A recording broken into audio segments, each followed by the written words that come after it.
brought to you by V-Guard. મુખ્યમંત્રી ભૂપેન્દ્ર પટેલ વડોદરાની મુલાકાતે વડોદરા લોકસભા ક્ષેત્રના ચૂંટણી કાર્યાલયનું તેમણે ઉદ્ઘાટન કર્યું। મુખ્યમંત્રી ભૂપેન્દ્ર પટેલ જંગી જાહેર સભાને સંબોધી। પીએમ મોદીને ત્રીજી વાર મતદારોએ જીતાડવાના છે તેવું તેમણે કહ્યું। છેલ્લા 10 વર્ષમાં દેશમાં બદલાવ આવ્યો અને જેથી વિશ્વમાં ભારતનો ડંકો વાગે છે। પીએમ મોદીએ પોતે ગેરંટી થઈને 30 લાખ કરોડની મુદ્રા લોન અપાવી છે। ગેરેન્ટર થઈને અને નાના માણસોને ધ્યાનમાં રાખીને સરકારી યોજનાઓ બનાવાઈ છે। 25 વર્ષમાં ભારતને વિકસિત દેશ બનાવવાનો સંકલ્પ છે।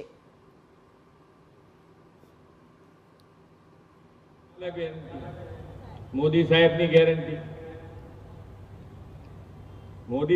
ગેરંટી આપણે બધા જ ધંધા રોજગાર સાથે સંકળાયેલા, કોઈ મકાન માટેની લોન લેવાની હોય, કોઈને ધંધા રોજગાર માટે લોન લેવાની હોય તો આપણી પાસે બધી વ્યવસ્થા હોય।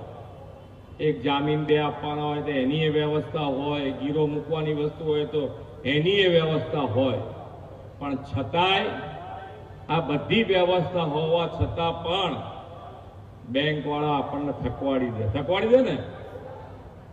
તો જેની પાસે કંઈ નથી, સામાન્ય માણસ છે, ગરીબ માણસ છે, આ બધાને લોન કેવી રીતે લેવી?